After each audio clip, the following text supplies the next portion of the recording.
Por, unë po të them një fakt tjetër. Kështu ndodhi edhe me rastin e zotit Tahirit. Çfarë ndodhi? Fillimisht dilte një lajm në Shqipëri, nuk u dha në konsiderat fare. Pastaj vazhdojnë disa lajme, filluan duke u fshi. Pastaj u dilshin lajme u fshinin. Në fund fare, në 2017, dolën akoma dhe më shumë lajme dhe pastaj arritëm në rastin e procedimit të tij dhe u bë fakt konkret dënimi i tij. Pra, për ata që mendojnë që mediat janë kazan ose shpifin mediat për të nxjerrur një lajm koti, mu mendoj se ndonjëherë media ose ose në shumtën e herëve media nuk ka gabuar. Por ajo çfarë unë mendoj tek rasti i zonjës Balluku është kjo që media ka përdorur të njëjtën pothuajse rast me zotin Veliaj dhe zotin Ahmetaj, duke nxjerrë si skemë dhe duke marrë pastaj. Por nëse e sigurt është që zonja Balluku do procedohet. Por për çfarë do procedohet, kjo nuk dihet. Por procedimi është i sigurt. Edhe sikur të jetë një lajm i cili mund të riqet në çdo moment, por është e sigurt që ajo do të procedohet, por atë gjë që prokurori bën gjithmonë është që e zvarrit dosjen e saj. Të ndaremi pak tek pjesa e dosjes së Spakut, ku Spak pas sekuestrimit të 4 telefonave të ish-kreut të ARSH Servis Berberit dhe bashkëshortes së tij, ka rënë në rrjetën e komunikimit, siç raporton edhe gazetari Elton Qyno, të Belinda Ballukut me varësit e saj, dhe në këtë rast duket se Spaku ka hetuar mirë kundrejt Belinda Ballukut. A mendoni se në zbërthimin e këtyre 4 telefonave është ajo që e ka zhytur një herë mirë Belinda Ballukun? Shiko, unë nuk jam i mendimit telefonave, sepse në rast se do të ishin telefonat, sot do të kishe zonjën Ballukun në masigurie, në rast se janë të vërteta këto. Po, ka një vonesë, por që është bërë ekspertimi i telefonave për të zbardhur bisedat e mëparshme me varësit e saj. Këtu shkon gruaja dhe i thot për burrin komisariat, ky më Rafi, ai s'ka rëndësi, Rafi nuk ka rëndësi. Marrë ai të fut në Kalmburg aty, ajo tjetra ose ai atë gjyqtari thot do marr unë përgjegjësi për këtë, futun burgares në burgës na intereson, ai Rafi se Rafi, mjafton që erdhi dikush në trokiti në prokurori apo në polici edhe bërëm procedurën e. Një sekond. Po kjo kemi fjalën për disa afera që kanë bënë me tunelin e Llogaras, afera e aeroportit Vlorës. Lere, se këta janë të zhytur me afera. Tani mos ma nis po ta nisim nga ajo do përfundojmë edhe do të kalojmë edhe numrat e alfabetit.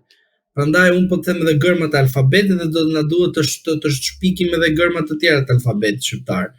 Prandaj nuk merrem me aferat, unë merrem me procedurën, edhe procedura është e tillë. Kur ti shkon si qytetar i thjesht ai të fut në burg dhe s'pyet për ty, për një individ i cili ka kaq shumë kallëzime në emrin e tij dhe ka pasur një person që e ka pasur në mbikëqyrjen e tij dhe është kapur në flagrancë dhe nuk është një më, nuk është dy, janë 3 që janë në rresht i ke të proceduar penalisht, kjo gjë nuk të bën ty përshtypje, mua më bën shumë përshtypje. Pse më bën përshtypje? Sepse është fakt shumë konkret. Por zotëri, çfarë pret ti të zbardhe tabulat telefonike? Pse? Po ti merre në telefon, ti merre takoje, afroje aty dhe thua, hajde na jep disa shpjegime. Se s'ka nevojë me të ardhë fletëthirja. Edhe kjo fletëthirja e famshme kjo. Era merr telefon, alo avokat, hajde merr panderun dhe hajde një tani kur e kanë gjendje të lirë. Ose avokat, merre tani klientin tënd dhe hajde këtu se të the ti bëjmë disa pyetje. Kjo rasti procedurial, jo priti vit fletëthirja, jo ajo është me tren, jo po vjen nga Prizreni, jo po vjen nga Hëna dhe nga Qelli kështu me radhë. Prandaj ose ky tjetri po analizon tabulat telefonike, po i bën studim, këta mashtrime publike. Ai kallëzimin aty e ka pasur, ai ka pasur me kohë kallëzimin aty. Spaku i partisë arrestoi një person që ka të bëjë me aferat korruptive. Pra, unë nuk e kuptoj tek ju pse e vendosni kaq shumë nivelin e Spakut kaq shumë lart, duke thënë që ata për aspektin profesional që duhet të duken transparent të mirë. Zotëri, ti dyshohesh për shembull një shkëlqim syri që e pe një person edhe i shkele syrit, vjen Spaku dhe thotë ndikim të paligjshëm, të arreston sekonda, pa pasur fakt konkret. Po tu bët fjalë për ekspertimin e 4 telefonave, prandaj. Po ledhe ekspertim se këto janë mashtrime ata çaj ekspertojnë edhe s'dinë vetë çfarë po shikojnë aty. Se ka të ndisur kanë çuar 4 telefona për ekspertim në mënyrë që të zbardhen mesazhet. Spaku është ka të ndisur aty si dyqan telefonash, kanë arrestuar, më shumë kanë arrestuar telefonat se sa arrestojnë individ. Prandaj mos u mashtroni te kjo e akti ekspertimi, këto janë mashtrime publike, sepse Spaku të vetmi gjë që bën është kjo. Ke folur ti në telefonin tënd me X-in, i kap aty, i shikon, i verifikon, thot vlla, këtë e futën në burg.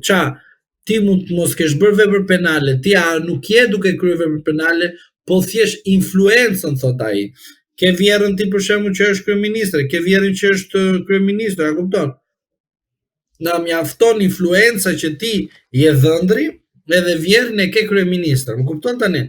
Ajo është indicie, nuk është provë. Është indicie, nuk është provë. Po jo, Spaku indicie dhe influencën e konverton me vepër penale, se din ti këtë.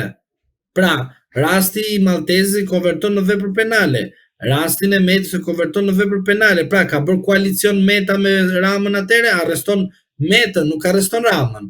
Kur ndërkohë Meta po akuzohet tani për një ligj të cilën e ka bërë në kohën kur qeveriste me Ramën. Ndërsa ai që akuzohet sot është Meta. E kupton në cilën ti më thua ti mua që tani ata po ekspertojnë dhe po marrin tani telefonata, tabulat me kë ka folur, si ka folur. Or zotri, kur e arrestuan Berberin? A arrestuan para 100 vitesh? Si më arreston ti mua nesër ose më procedon nesër mua Belën? Po kanë zbërthyer komunikimet sa i përket tendereve. Kanë zbërthyer, i erdhi momenti që duhet shfaqin forcin, pra aty ku arrestuan Velia nuk mund të bien poshtë që të arrestojnë Damianin, a kupton se bien poshtë. Ulet steka, nuk kupton? Ose nuk mund të shkojmë Tao tani sepse Tao është në përdorim të Edi Ramës. Mbaroj edhe Tao punën në vet, do merrem edhe me Tao. A kupton tani? Pra ju mendoni se është Edi Rama që e ka kërkuar goditjen e Belinda Ballukut në këtë moment? Po ti çfarë mendon? Kush është? Unë edhe ti jemi, kush na pyet ne të dyve? Po tani, do të kuptosh edhe diçka tjetër. Pse arrestojnë ata? Sepse Rama çka ka thënë në komisionin e incineratorëve kur u thirr? Tha, ku pyesim ne për procedura? Pra, kur ti një kryeministër thot, ku pyesim ne për procedura, po të them unë sekretin. Avokati ndonjëherë kur është duke humbur gjyqin, ç'a bën? Merret në aspektin procedurial. E shpik një fantazi aty dhe thot gjykatës, ai thot kështu sipas nenit X. Gjykata vet pak në siklet thot, është kjo që thot ky apo nuk është? Dhe avokati ç'a investon? Investon që gjykata të bëjë gabim në aspektin procedurial, që unë kem mundësi të ankimoj vendimin, sepse unë nuk i shkruaj gjykatës them sa i bukur, sa i mirë jam këtu, po them unë ty që kështu është ligji kështu, sepse palët sjellin faktet, gjykata na tregon ligjin. Edhe ne çai them gjykatës, shiko, sipas këtij faktit përputhet sipas kodit të procedurës civile, penale, administrative dhe urdhro, kështu e mendojmë ne, sipas kësaj paragrafit ti neni kaq kështu veprohet. Edhe gjykata si të dëgjon. Thot ai ndonjëherë thot. Ai ky mirë apo keq, nuk komenton, kaq që komentojnë sa ako janë në Everest ata, e kupton, edhe komentojnë, mendoj se vetë janë qef, po gjithsesi punë tjetër kjo. Dhe ti tani çfarë do të bësh? Do të bësh që në aspektin procedurial gjykata të gaboj, pse ta kesh avantazh që kur të hartosh ti ankimin ndaj vendimit, thua shiko çka ka bërë ky, ka shkelur procedurën, se procedura një proces është e shenjtë. Çfarë tha Edi Rama? Ku pyesun për procedura? Dhe prandaj Spaku arreston njerëzit e Ramës, le korrupsion, nuk ka një punë, sepse ata e bën pa procedurë. Ju e dini që ka korrupsion edhe me procedurë. Po s'do bëhet një leksion të si bëhet. Por puna është ka edhe korrupsion me procedurë. Po puna është korrupsioni zotri flagrant. Se ky është sekreti. Nuk është se, pra sekreti është kalojnë 30 vjet, po. Tani që kemi vullnetin e me arrestu, e kupton që ai s'ka fuqi më pushteti asgjë, tani po do shkem të arrestojmë. Pra ju mendoni se Spaku është i vonuar në goditjen ndaj Belinda Ballukut? Me kohë, jo vetëm Balluku, po. Edhe tjerë, edhe emra të tjerë që do lakohen.